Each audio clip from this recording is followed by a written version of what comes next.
Hey there, YouTube world. So we have lived here on our homestead now for 1 year off grid. Ooh.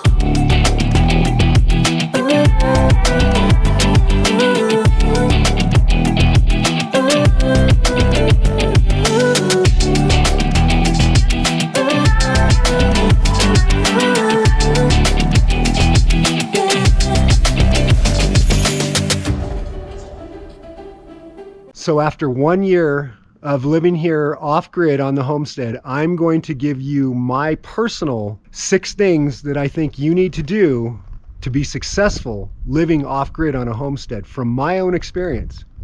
So come on along and I'll show you. One thing I'm not going to put on my list of 6 things is lodging, okay? Most people are either going to start out immediately by having a tiny house dropped on their property, or they're going to start out living in an RV, okay? Either way, what type of or you're going to show up and you're going to live out of a tent. It really doesn't matter what you're going to do for lodging. That's up to you. But off grid's off grid. It means you're showing up and there's no electricity, there's no water, there's no facilities, meaning sewage or restrooms or anything like that. You're going to have to bring all that with you, and it doesn't really matter if it's in the form of an RV or a tent or whatever. So number 1 is water. No matter if the homestead you buy has access to water or if it's truly off grid like where we are at, and we have no chance of drilling a well. So we have to haul all of our water. So no matter if you use a large storage tank off grid like this, so this is a 2,600 gallon tank. It costs us about $170 to fill it if I pay a company to come and fill it for me. And it costs about $55 for me to do it myself. The first thing you have to do is decide what size tank you need. You need to have that tank right away. You need to have it starting from day 1. And what I'm talking about these are the things you need to start from day 1. This is the second option that most people go with for storing water. This is a 275 gallon ICB tote. So you can pick up these ICB totes pretty cheap. I've heard of them as low as about $50-60 for one that's really trashed. And my friend just bought one in October from Home Depot, brand new, and it was $275. So, and it has never been opened. It's never been unsealed. We got these are food grade containers. Now, when we bought these back in 2020, they were going for even more money. And I think we paid $240 a piece, and these had vegetable oil in them. But this is also a good option for transporting the water. Just keep in mind that if you decide to get one of these, this thing is, I think it's like 2,200 pounds when it's full. So that's over a ton. So you want to make sure the vehicle you try to transport it in or trailer can handle that. I've seen a lot of people use things that are not made for it. And that, yes, on a dirt road, back road, that's going to break the axles of your truck. Deciding what size tote you're going to use and how you're going to transport the water to your property. So getting the water squared away is the very first thing. Okay, the number 2 thing is power. You're either going to have a generator like this, or you're going to have solar. Now, I have both, because no matter where you live, you're going to have extremely stormy days and nights. And you may go a week or more without solar, and you're going to need to have something for a backup. You're going to need that backup generator. There's going to be times where you're going to want to run a large appliance or a large tool or something, and you're going to need that generator. So to be off grid from day 1, you need to have a generator along with solar, is my opinion. You need to have both. Okay, the next thing, and I think this is probably one of the most important things to get squared away from day 1 if you want to be successful and happy on your homestead: a giant gravel pad. And the reason why, cleanliness, okay? The ability to be able to move around your home and your yard and your workspace and your work area without having to deal with all the dust. It's imperative, and it doesn't matter where you have a homestead, eventually it's going to dry out and you're going to have dust, and the minute there's any precipitation, you're going to have mud, and that mud makes it miserable. Okay, I have seen a lot of people come out and start a homestead. What overwhelms them is the amount of dirt and dust, especially if you're living in an RV. You know, there's no entryway, there's no mud room. You know, there's the first 2 steps in, and then you know, whatever you're wearing that's muddy or whatever, you got to take it off. It's very difficult to keep things like that inside of an RV, even a tent, even a tiny house. You know, you're starting out with, say, a tiny house of 300 or 400 square feet or 200 square feet. You're not going to have a lot of room in there for things that are really muddy or covered in snow. And, you know, that's going to happen no matter where you live. And so a gravel pad like this, in my opinion, is imperative. It allows you to park your RV. A gravel pad like this allows you to park your vehicles. It doesn't matter if it's raining or snowing. So that's the other big thing, is that I can also bring my pets out, my dogs. I can bring them in and out and keep their feet clean. And there are times when it rains for days on end, and out where I'm at, there's a lot of clay in the soil and it gets really muddy. The gravel pad, in my opinion, is one of the most important things to get done. The fourth thing for me is storage, and secure storage. The ability to leave things on your property locked up when you're not there. It doesn't matter if it's just when you're going to town to go to the store, or if you're leaving for a trip or anything like that, or just even at night. You know what I mean? Being able to keep everything that you don't want messed with secure, not just from people, but from animals, from rodents. So I chose to go with a shipping container, okay? I got this container for $3,900. Now, they're not that cheap now, but I got it for $3,900. It allows me to have 8-foot wide storage that's 40 feet long and 9.5 feet tall. And I will tell you that after 1.5 years, we don't even have bugs. We don't even have insects in this thing. I've literally have never even had an insect in here yet. Nothing gets in this thing. It is airtight and watertight, which is nice. Everything I put in there stays completely dry, and it's secure. It has 4 locks if you want. So in my opinion, the fourth thing is secure storage, and that is something that you want to get squared away pretty quick. Okay, so the fifth thing, especially if you're living in an RV or a tiny, actually, no matter how you're living on your property, you're going to need to address the last utility, which is sewage. Okay, so you're either going to have to build a septic system, which requires getting permits and everything like that, or just about every county in the United States now allows you to do composting toilets. Okay, and that's another option. That's the option we went with. If you're living in an RV, there's only so long you can go before you're going to have to drain your tank, okay, your black tank, and you can't just drain it on your property. And a lot of times, you know, if you're living off grid, getting into that property is going to be a little tricky, and most people don't want to take their RV in and out. You want to leave it there in one spot. Inside of here is the drain for my black tank, my gray tank. We don't use the black tank anymore and haven't used it in over 1 year, since the last time we drove this RV. So the gray water, I drain the gray water probably twice a week. So what I do is I run a hose from here on the ground over to this tree.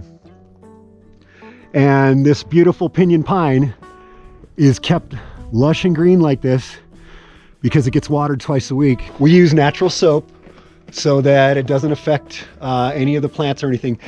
And you might be wondering why I do not leave the hose hooked up. It's because that is a way that rodents can get in. So number 5 is dealing with your sewage, being your own sewage treatment plant, however you're going to do it. Okay, and the 6th thing I'm going to talk about is a fence. Okay, I think, believe it or not, that's the last priority. A lot of people put that first, almost in front of doing anything else before they get to their property, and it's because they're worried about the free-range cattle. What it really comes down to is where you put your camp. Okay, Walk around your property and look. If you find a spot where there's no cow poop, it means the cows don't go there. If you find an area where there's tons of cow poop, it means that's where they frequent. If you put your camp there, they're not going to suddenly come over to where you're at if you put your camp where they do not go. I set my camp up intentionally in a spot where the cows don't normally go. And so far, I've had a cow come over to my camp only one time in a year. I would say putting up a fence is the last priority. It will help to keep out some of the wildlife, but you're still going to get wildlife coming in. And a lot of times a fence can be a big expense, and it takes up, it can be unsightly to look at.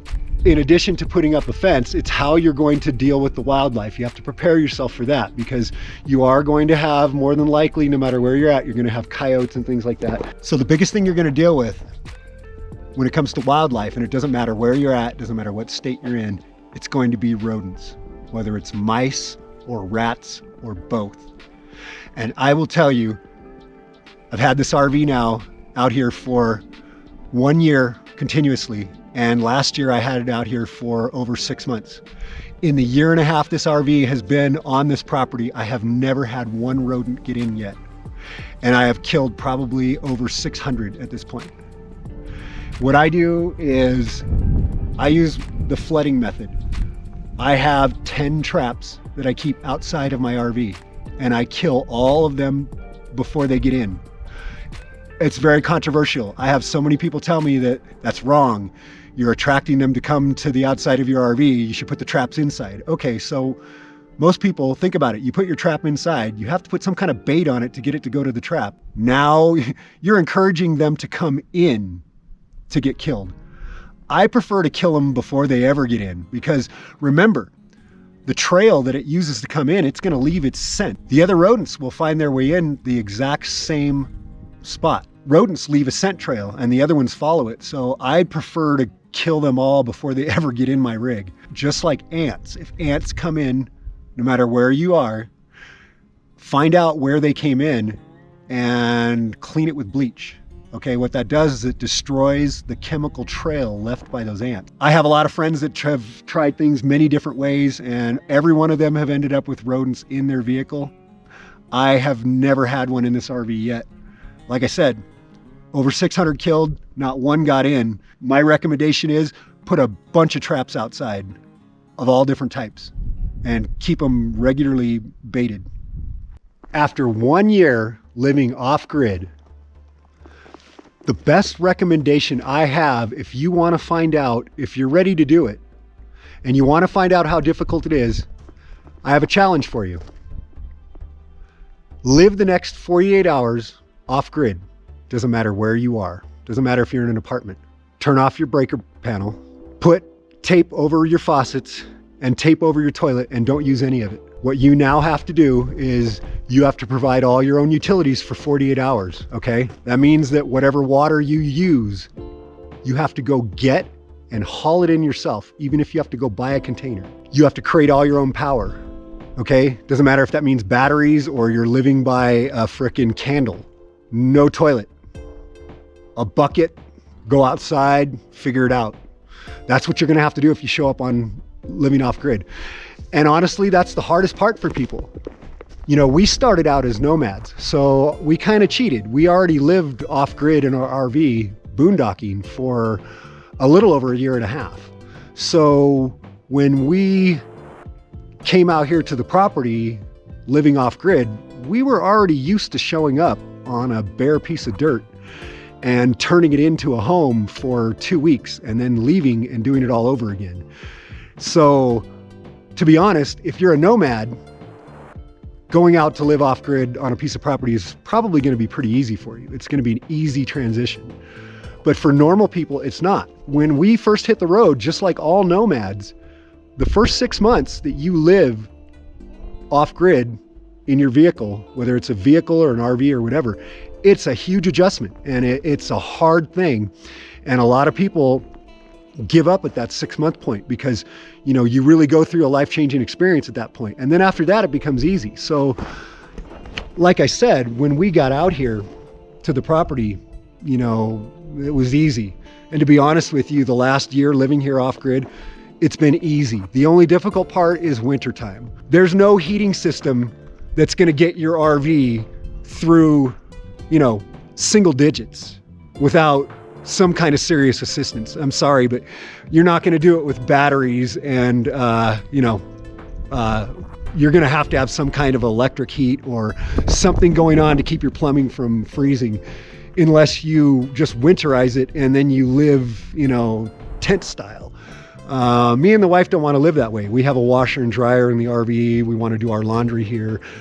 So I have lived all the way through the single digit temperatures and everything, running the RV with everything, not shorting any system.